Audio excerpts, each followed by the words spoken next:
अस्सलाम वालेकुम। Welcome to my channel voice over by Amna Shah. I hope कि आप खुश होंगे।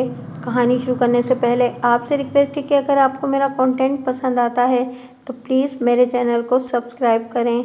लिसनर्स, आज मैं आपको इंस्पेक्टर महबूब आलम की एक सनसनीखेज केस सुना रही हूँ जिसका नाम है सुलेखा का जिन। आइए कहानी का आगाज़ करते हैं। मैं एक रिटायर्ड पुलिस इंस्पेक्टर हूँ। मेरा ताल्लुक़ एक खुशहाल जमींदार घराने से था। ज़राई ज़मीन इतनी थी कि साल भर के अनाज के अलावा माकूल रकम भी घर में आ जाती थी। हम 4 बहन भाई थे, एक बहन और 3 भाई। सबसे बड़ा भाई था और बहन दूसरे नंबर पर थी। फिर एक भाई था और मेरा आखिरी नंबर था, यानी सबसे छोटा। छोटा होने की वजह से मैं लाडला था और इसी वजह से कुछ खुदसर और ज़िद्दी हो गया था। मुझसे बड़े दोनों भाइयों का रुझान जमींदारी की तरफ था और वो वालिद के साथ हाथ बटाते थे, जबकि मैं तालीम की तरफ माइल था। इस ज़माने में एफ.ए. बी.ए. बड़ी तालीम समझी जाती थी और बी.ए. करने वाले को तो लोग दूर दूर से देखने के लिए आया करते थे। मैंने एफ.ए. करके पुलिस में भर्ती होने का फ़ैसला कर लिया। ये फ़ैसला अचानक न था, बल्कि ये बात अवाइल उम्र से ही मेरे जहन में बैठ गई थी कि मैं बड़ा होकर पुलिस की वर्दी पहनूंगा। शायद इसकी वजह ये थी कि इस ज़माने में पुलिस का बड़ा रौब व दबदबा था। एक मामूली कांस्टेबल को देखकर भी लोग सहम जाते थे। हमारे यहाँ पुलिस की नौकरी को बुरा समझा जाता था। ख़ास तौर पर मेरी वालिदा मरहूमा इस हक़ में न थी कि मैं पुलिस में भर्ती हूँ। इधर मैं भी अपनी ज़िद का पक्का था। वालदा को मनवा कर ही छोड़ा। मेरी नसीहत हमेशा याद रखना। वालदा ने इजाज़त देने के बाद कहा था, अपनी ड्यूटी ईमानदारी से करना, किसी पर जुल्म न करना, रिश्वत के पैसे को हाथ न लगाना कि तुम्हारी परवरिश हक हलाल की कमाई से हुई है, और किसी ताकतवर के रोब में आकर कमज़ोर पर ज़्यादती न करना। अगर इन बातों पर कायम रह सको तो ठीक है, वरना नौकरी करने की कोई ज़रूरत नहीं। मैंने अपनी माँ के सामने सच्चे दिल से वादा किया कि मैं हमेशा इनकी हिदायत पर अमल करूँगा। आज उम्र के इस आखिरी हिस्से में मैं ये बात फ़ख्र से कह सकता हूँ कि मैंने अपनी माँ की हर बात पर पूरी तरीके से अमल किया और कभी अपने फ़र्ज़ से कोताही नहीं की। इसका अल्लाह ताला ने ये इनाम दिया है कि आज बुढ़ापे की उम्र में भी सेहत बहुत अच्छी है, औलाद भी फर्माबरदार है और अब औलाद की औलाद भी जवान हो चुकी है। मैंने भारतीय पंजाब में भी सर्विस की है। तकसीम के बाद हिजरत करके पाकिस्तान आ गया था। यहाँ पाकिस्तान बनने के बाद की एक तफ्तीश सुना रहा हूँ और मैंने किरदारों और मकामात के नाम फर्जी लिख दिए हैं ताकि किसी भी किस्म की बेइज्जती और बदनामी का उन्हें सामना न करना पड़े। सावन का महीना था। पिछले 3 दिन लगातार बारिश बरसती रही थी और गुज़िश्ता रात से बारिश रुकी हुई थी। मैं फजर की नमाज अदा करके फारिग हुआ ही था कि अचानक शुमाल की जानिब से काले से बादल झूम झूम के आने लगे। यूँ लगता था जैसे बहुत से मस्त हाथी चिंगाड़ते हुए आगे बढ़ रहे हों। देखते ही देखते अंधेरा छा गया। मेरा ख्याल था कि ये काली घटाएं छाजों बरसाएंगी, लेकिन इसके बरक्स बड़ी धीमी धीमी फुहार पड़ने लगी। मैं इस मौसम से लुत्फ़अंदोज़ होने लगा। अचानक दरवाजे पर ज़ोरदार दस्तक हुई तो मैं चौंक उठा। अचानक मेरा जहन लम्हों में बरसों का फासला तय करके एक ही जश्न में माजी की भूल भुलैयों में जा पहुंचा। माजी के धुंधले धुंधले नक्श उभरने लगे। मर्दों के चेहरे, औरतों के चेहरे, जख्मी, पुलिस, थाना, अदालतें, कचहरियाँ, लाशें, ये सब कुछ मेरे जहन में किसी फिल्म के मंजर की तरह चलने लगा। फिर अचानक ये मनाज़िर तेज़ी से भागने लगे, जैसे फिल्म को फॉरवर्ड कर दिया जाता है। फिर एक मंजर पर आकर फिल्म ठहर गई। ऐसा ही सावन का महीना था और धीमी धीमी फुहार पड़ रही थी और मैं इस मौसम से लुत्फ़अंदोज़ हो रहा था। जवानी का आलम था और मैं इस उम्र के सुनहरे सपनों में खोया हुआ था कि अचानक होने वाली दस्तक से हड़बड़ा उठा। सुनहरे और रंगीन सपने किरची किरची हो गए। बाहर वाले दरवाजे पर कोई दस्तक दे रहा था। मैं गुस्से में तिलमिलाता हुआ उठा और दरवाज़ा खोलकर देखा तो एक पावरती कांस्टेबल खड़ा था। उसने मुझे सलाम किया और बोला, कत्ल की वारदात आई है सर जी। कांस्टेबल की बात सुनकर मेरा नशा हिरन हो गया और मैंने उसे कहा कि वो थाने चला जाए, मैं अभी तैयार होकर आ रहा हूँ। मैंने कांस्टेबल को थाने भेजकर जल्दी से वर्दी पहनी और थाने जा पहुँचा। ये देहाती और कस्बाती इलाका था। मेरे इलाके में 6-7 गाँव आते थे। थाने में एक करीबी गांव का नंबरदार और दूसरे आदमी मेरे इंतज़ार में बैठे थे। नंबरदार ने बताया कि इसके गांव का एक जवान आदमी जिसका नाम अनवर है अपने घर में मुर्दा पड़ा है। साफ जाहिर होता है कि इसे कत्ल किया गया है और लाश अंदर कमरे में है। मेरे पूछने पर नंबरदार ने बताया कि इसके साथ 2 आदमी आए हैं और वो मकतूल के हमसाए हैं और उन्होंने ही नंबरदार को बताया कि अनवर अपने घर में मुर्दा पड़ा है। तफसील के मुताबिक सुबह सवेरे गांव का ही एक आदमी, गरीब सा आदमी, अनवर के घर दूध देने आता था। यहाँ पर एक बात की वजाहत कर दूं कि देहात में अमूमन घरों में लोग दूध के लिए गाय भैंसे रखते थे। जिन घरों में गाय भैंस नहीं होती थी वो दूसरों से दूध लेकर गुजारा करते थे। जब दूध वाला दूध लेकर आया तो उसने हस्बे मामूल दस्तक भी दी और साथ बाआवाज़ बुलंद उसे पुकारा भी। अंदर से कोई जवाब न आया तो उसने निस्बतन जोर से दरवाजे पर दस्तक दी, लेकिन अनवर फिर भी बाहर न आया। इससे पहले कभी ऐसा न हुआ था। इन दिनों अनवर की बीवी अपनी माँ के घर गई हुई थी। दूध वाले को इस बात का इल्म था, इसलिए इसने ख्याल किया कि अनवर घर से बाहर न निकला हो। ये सोचकर उसने दरवाजे को धकेल कर देखा तो वो अंदर से बंद था। ये तशवीश की बात थी। दूध वाले ने अनवर के घर के दाएं तरफ रहने वाले हमसाये को बुलाकर सारी सूरत हाल बताई और अपनी तशवीश से आगाह किया। इस हमसाये ने एक और हमसाये को बुला लिया। दोनों ने मिलकर अनवर को आवाज़ें दीं और जोर जोर से दरवाज़ा धड़धड़ाया, मगर अंदर से कोई जवाब न मिला। इसके बाद दोनों ने आपस में मशवरा किया और एक हमसाया अपने घर की दीवार फांदकर अनवर के घर में उतर गया और फिर जल्द ही वापस आ गया। वो बहुत घबराया हुआ था और उसके मुंह से बात भी नहीं निकल रही थी। बड़ी मुश्किल से उसने बताया कि अंदर अनवर की लाश पड़ी है और हर तरफ खून फैला हुआ है। उन्होंने जाकर नंबरदार को बताया तो नंबरदार इनको साथ लेकर थाने आ गया। मैंने अपनी ज़रूरत की कुछ और बातें पूछीं और फिर एक हेड कांस्टेबल और 2 कांस्टेबलों को साथ लेकर नंबरदार के साथ जाए वारदात पर जा पहुंचा। दरवाज़ा बदस्तूर अंदर से बंद था। एक कांस्टेबल दरवाज़ा फांदकर अंदर गया और उसने दरवाज़ा खोल दिया। मैं अंदर चला गया। कच्चा सहन था। मैंने वहीं खड़े खड़े एक सरसरी सा जायज़ा लिया। ये सहन तकरीबन 15 गज लंबा और इससे कुछ ज़्यादा चौड़ा होगा। सामने पहले एक बरामदा बना हुआ था और उसके बाद साथ साथ 2 कमरे बने थे। सहन के दाएं तरफ एक घर बना हुआ था और पिछली तरफ भी मकान थे, लेकिन बाएं तरफ खाली थी, यानी दीवार के साथ खाली ज़मीन थी। गुज़िश्ता रात हल्की बारिश की वजह से सहन की मिट्टी नम हो चुकी थी और इस पर कदमों के निशान साफ नज़र आ रहे थे, जिन्हें हम पुलिस की ज़बान में खुरे कहते हैं। ये 2 किस्म के खुरे थे, एक मर्दाना जूते का था और दूसरा जनाना। ये खुरे इतने साफ थे कि मैंने इनके मोड़ तैयार करवा लिए। इसके बाद मैंने दीवारों का मुआयना किया। दाएं और बाएं दोनों तरफ की दीवारों पर जूते की रगड़ और मिट्टी के निशान थे। साफ पता चल रहा था कि यहाँ से कोई ऊपर चढ़ा है और इसके बाद ही वो जूते की रगड़ से दीवार पर निशान बन गया है। नंबरदार मेरे साथ था। उसने बताया कि दाएं तरफ वाली दीवार से एक हमसाया अंदर उतरा था और फिर इसी तरह वापस भी आया था। ये इसके पैरों के निशान थे। मेरा भी यही ख्याल था, जबकि बाएं तरफ वाली दीवार पर पाए जाने वाले निशान कातिल के हो सकते थे, क्योंकि इस तरफ खुली जगह थी। मैंने खुरों को गौर से देखा तो एक ख़ास बात नोट की। वो ये थी कि जनाना और मर्दाना खुरे पहले दरवाजे तक सीधे गए, फिर वापसी के खुरे सिर्फ मर्द के थे, औरत साथ नहीं थी। यही खुरे दीवार की तरफ इस जगह तक गए जहां दीवार पर जूतों की रगड़ के निशान थे। इससे मैंने ये अंदाज़ा लगाया कि कातिल ने चाय वारदात पर मौजूद औरत को पहले दरवाजे के रास्ते बाहर निकाला और फिर अंदर से दरवाज़ा बंद कर खुद दीवार पर छलांग लगाकर बाहर निकल गया। बहरहाल इन मफरूज़ों पर मैंने बाद में गौर करना था। मैं इस कमरे में चला गया जहां अंदर हमसाये ने बताया था कि लाश पड़ी है। बान की चारपाई जिस पर बिस्तर नहीं बिछा हुआ था, औंधे मुंह लाश पड़ी थी। चारपाई के नीचे से खून बह बह कर फर्श पर फैल गया था और जमा हुआ था। इस जमे हुए खून में और इर्द गिर्द फर्श पर टूटी हुई चूड़ियों के निशान साफ नजर आ रहे थे, जो इस बात की तस्दीक कर रहे थे कि मौका वारदात पर कोई औरत भी मौजूद रही है।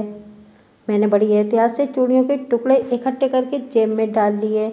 इसके अलावा एक दूसरी चारपाई जो करीब ही थी, इस पर बिस्तर बिछा हुआ था। वहाँ एक रुमाल और अंगूठी पड़ी थी। रुमाल और अंगूठी दोनों मर्दाना थे।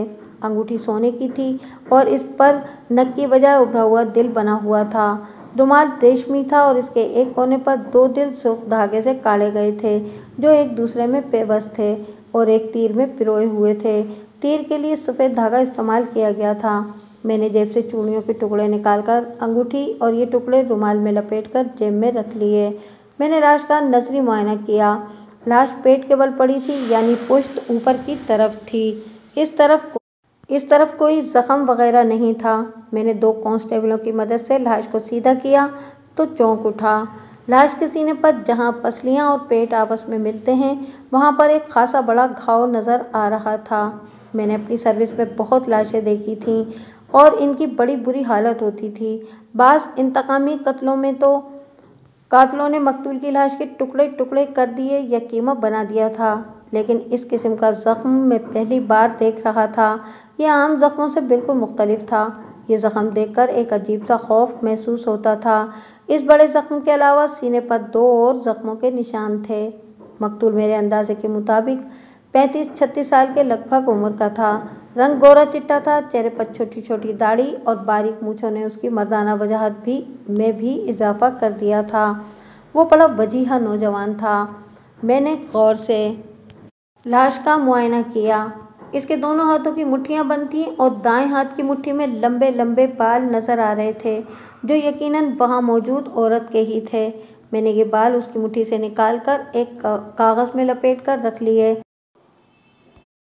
اس کے بعد میں نے وہاں کا نقشہ صورتحال مرتب کیا اور دیگر کاغذی کارروائی کے بعد لاش کو پوسٹ مارٹم کے لیے بھجوا دیا۔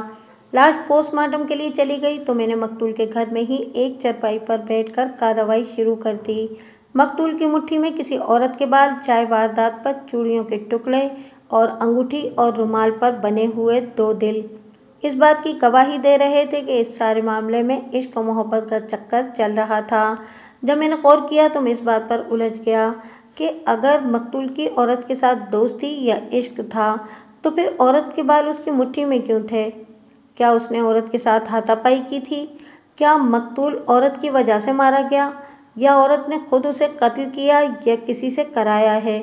یہ بھی تو ہو سکتا تھا کہ وہ عورت اپنی مرضی سے مقتول سے ملنے آئی تھی اور اس کے کسی والی وارث کو اس بات کا علم ہو گیا ہو اور اس نے دونوں کو موقع پر پکڑ لیا اور اس نے عورت کو گھر سے نکال دیا اور مقتول کو قتل کر دیا ہو۔ لیکن پھر وہی سوال میرے ذہن میں بار بار آتا تھا کہ مقتول کے ہاتھ میں عورت کے بال کیوں تھے؟ مقتول شادی شدہ تھا اور اس کا ایک بیٹا بھی تھا جو ابھی 2-2.5 سال کا تھا۔ جیسا کہ میں پہلے بتا چکا ہوں کہ ان دنوں مقتول کی بیوی اپنی ماں کے گھر گئی ہوئی تھی۔ اس کی ماں بیمار تھی۔ ویسے بھی مقتول انور کی طرف سے اسے ماں کے گھر آنے جانے کے لیے کوئی روک ٹوک نہیں تھی۔ میں نے نمبردار سے کہا کہ وہ مقتول کی بیوی اور مقتول کے ورثاء کو اطلاع بھجوا دے۔ میں نے پہلے نمبردار سے ہی مقتول کے متعلق معلومات حاصل کرنے کا فیصلہ کیا۔ اس نے جو کچھ بتایا وہ اس طرح تھا۔ مقتول شہر میں کسی قرآن پاک شائع کرنے والے ادارے میں بطور کاتب یا خوشنویس کام کرتا تھا۔ وہ خود بھی حافظ قرآن تھا اور پابند صوم و صلاۃ آدمی تھا۔ بہت ہی ملنسار اور اچھے اخلاق والا آدمی تھا۔ اس کی کسی کے ساتھ دشمنی ہوگی؟ میں نے نمبردار سے پوچھا۔ ناممکن سی بات ہے ملک جی، نمبردار نے بڑے پختہ لہجے میں کہا۔ بھلا ایسے آدمی کی بھی کسی کے ساتھ دشمنی ہو سکتی ہے؟ وہ پورے گاؤں کے چھوٹے بڑوں کی عزت کرتا تھا اور لوگ بھی اس کا احترام کرتے تھے۔ میری ایک بات غور سے سنو، میں نے نمبردار سے کہا۔ عزت اور احترام میں کوئی کسی کو قتل نہیں کرتا۔ قتل تبھی ہوتا ہے جب کسی سے کوئی دشمنی ہو، کسی کی غیرت عزت کا مسئلہ ہو یا لین دین کا جھگڑا ہو۔ قتل کی کوئی نہ کوئی وجہ ضرور ہوتی ہے اور ہمیں یہ وجہ معلوم کرنی ہے۔ تم مجھے مقتول کے بارے میں زیادہ سے زیادہ تفصیل بتاؤ، قتل کی وجہ میں خود معلوم کر لوں گا۔ میری اس بات کے جواب میں نمبردار نے ایک نئی بات بتائی۔ اس نے بتایا کہ مقتول اس کے علاوہ دم، تعویذ اور جھاڑ پھونک بھی کرتا تھا۔ لوگوں میں مقتول کے بارے میں یہ بات بھی مشہور تھی کہ اس کے قبضے میں جنات بھی ہیں۔ اس کے علاوہ مقتول بیماروں کو دوائیاں بھی دیتا تھا اور لوگوں کو اس سے شفا بھی ملتی تھی، خاص کر عورتوں میں وہ بے حد مقبول تھا۔ بس، تو پھر وہ کسی عورت کے چکر میں ہی مارا گیا ہے، میں نے نمبردار سے کہا۔ میری یہ بات لکھ لو۔ یقین نہیں آتا ملک جی، نمبردار نے خوش آمدانہ انداز سے کہا۔ آپ کہتے ہیں تو ٹھیک ہی ہوگا۔ ویسے وہ ایسا ویسا آدمی نہیں تھا۔ تعویذ، دھاگے یا دم درود کا کوئی معاوضہ نہیں لیتا تھا۔ تمام دوائیاں خود ہی تیار کرتا تھا۔ چھٹی والے دن जड़ी बूटियां तलाश करके लाता था और फिर बड़ी मेहनत से दवाइयां तैयार करता था और मामूली कीमत पर लोगों को देता था। उसने कई बिगड़े हुए और लाइलाज मरीज भी ठीक किए थे। इसकी बीवी भी कुरान की हाफिजा है और गांव की छोटी बच्चियां और जवान लड़कियां कुरान पढ़ने भी आती थीं। दोनों मियाँ बीवी लड़कियों को कुरान की तालीम देते थे। मेरी समझ में नहीं आता कि ऐसे आदमी के साथ किसी को क्या दुश्मनी हो सकती है। नंबरदार मकतूल से बहुत मुतासिर मालूम होता था और इसकी तारीफों के पुल बांधे जा रहा था। उसने ये भी बताया कि लोगों को मकतूल पर इतना एतबार था कि वो अपनी बीवियों के मकतूल के पास आने जाने में कोई रुकावट नहीं बनते थे। मैंने नंबरदार से पूछा कि गांव में मकतूल का कोई खास दोस्त होगा जिसके साथ वो अपनी हर बात कर लेता होगा। इसके जवाब में नंबरदार ने मुझे बताया कि मकतूल की सलाम दुआ तो पूरे गांव वालों के साथ है, लेकिन ऐसा कोई भी नहीं था जो इसके साथ दोस्ती का दावा करे। मकतूल की मसरूफियात ऐसी थीं कि वो किसी के साथ गपशप या दोस्ती के लिए वक्त नहीं निकाल सकता था। मैंने नंबरदार के अलावा भी मुख्तलिफ लोगों से मकतूल के मुतालिक पूछगछ की। सब ने ही उसकी तारीफ की। बाज़ ज़ईफ़ुल एतक़ाद लोगों का ख्याल था कि मकतूल अनवर को किसी इंसान ने कत्ल नहीं किया, बल्कि ये किसी खबीस जिन की कारस्तानी है। मैंने मकतूल की बैठक देखी जहाँ वो साइलों का रूहानी और जिस्मानी इलाज किया करता था और एक तरफ मुख्तलिफ दवाइयों की शीशियाँ भी पड़ी थीं। कोयलों की एक अंगीठी रखी थी, फर्श पर दरी बिछी थी, पस्ता कामत एक मेज पर तावीज़ लिखने के कागज़ और कलम दवात पड़े थे। एक बड़े से तांबे के बर्तन में कुछ जड़ी बूटियां सूखने को रखी थीं और पास ही हावनदस्ता रखा था। ऐसी ही कुछ और अशिया पड़ी हुई थीं। मुख्तसर ये कि मुझे कोई ख़ास काम की बात मालूम न हो सकी और मैं वहाँ से थाने आ गया। सपहर के वक्त तक पोस्टमार्टम रिपोर्ट आ गई। मौत के वक्त रात 10 और 11 बजे के दरमियान का लिखा गया था। जख्मों की नौयत वही लिखी थी जो मैं पहले बयान कर चुका हूँ, लेकिन रिपोर्ट में शामिल एक बात ने मुझे चौंका दिया। पोस्टमार्टम करने वाले डॉक्टर ने लिखा था कि मकतूल का दिल लाश के सीने में मौजूद नहीं है और कत्ल करने के बाद कातिल ने इसे खींचकर निकाल लिया है। अब मुझे मकतूल के सीने पर मौजूद अजीब व गरीब और बड़े से साइज के घाव की समझ आ गई। कातिल ने बड़ी सफाकी से पसलियों से और पेट के संगम के मकाम पर शिकाफ करके उसके अंदर हाथ डालकर दिल निकाल लिया होगा। मैंने बड़ा गौर किया, लेकिन मुझे इस बात की समझ नहीं आई कि कातिल ने लाश का दिल क्यों निकाला होगा। बस एक ख्याल यही जहन में आता था कि ये इंतकामी कार्रवाई के नतीजे में कत्ल हुआ है और कातिल ने नफरत के इजहार के लिए दिल लाश के अंदर से खींच लिया होगा। शाम होते होते मकतूल के वालिदैन, इसकी बेवा और उसकी बीवी के वालिदैन यानी मकतूल के सास ससुर भी आ गए। मैंने ज़रूरी कागजी कार्रवाई करके लाश लवाहिकीन के हवाले कर दी। ये लोग चूँकि बहुत बड़े अलमिए का शिकार थे और सदमे की हालत में थे, इसके अलावा उन्होंने कफन दफन का भी इंतज़ाम करना था, इसलिए मैंने इनसे अगले रोज़ बात करने का फ़ैसला कर लिया।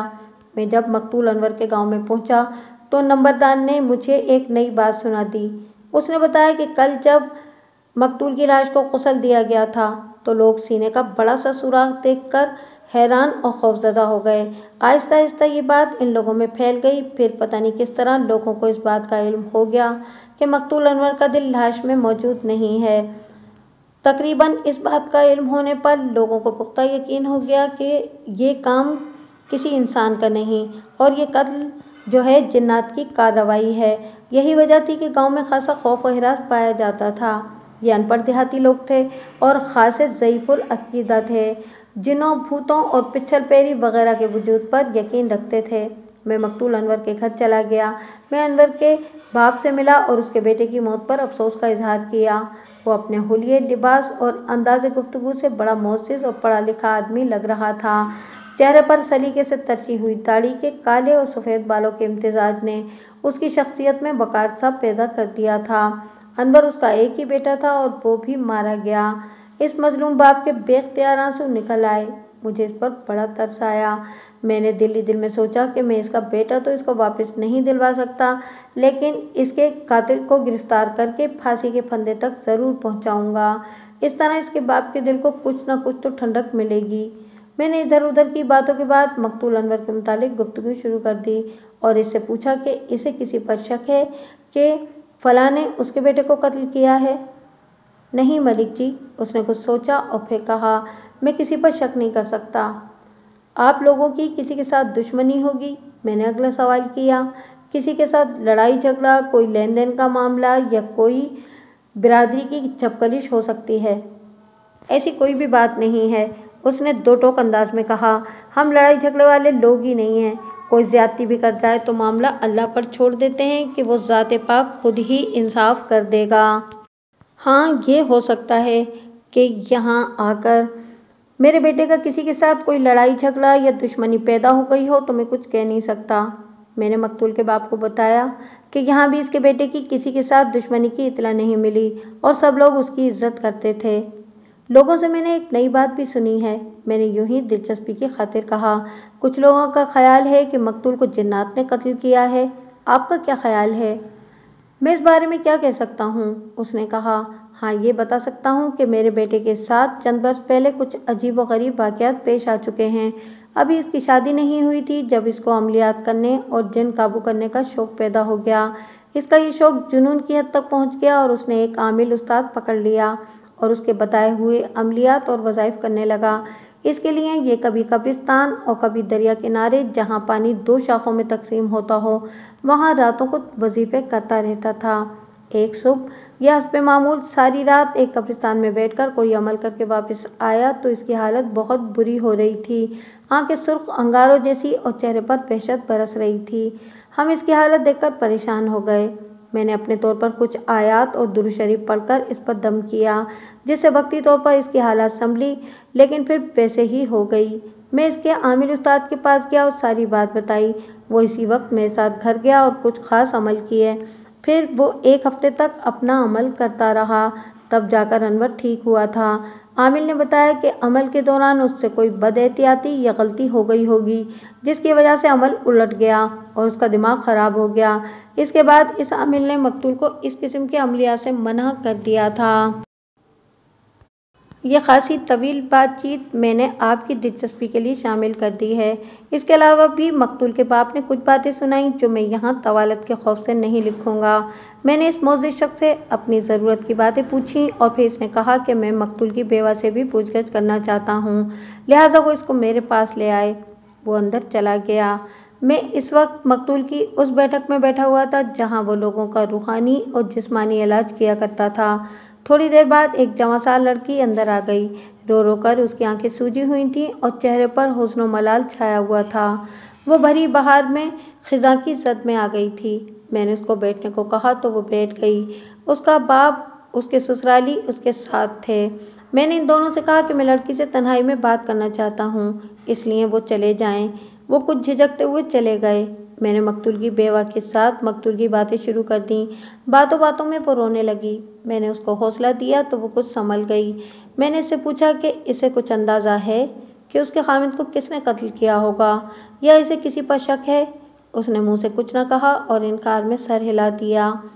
मुझे ये किसी औरत का चक्कर लगता है, मैंने अपने जहन में पैदा होने वाले शक का इजहार करते हुए कहा। सुना है तुम्हारे खामिद के पास औरतें भी बहुत आती थीं। मुझे लगता है कि वो किसी औरत के इश्क में गिरफ्तार हो गया होगा और इसी चक्कर में मारा गया है। मैं नहीं मानती, इसने पूरे यकीन से कहा। मुझे इसके किरदार पर पूरा एतमाद था। औरतों का वो बेहद एहतराम करता था और नौजवान लड़कियों के मुतालिक कहता था कि ये मेरी बेटियां हैं। हालांकि वो अभी खुद जवान था, मगर उसने अपने अंदर बुजुर्गी पैदा कर रखी थी। मैं मकतूल की बेवा का ये जवाब सुनकर हैरान रह गया।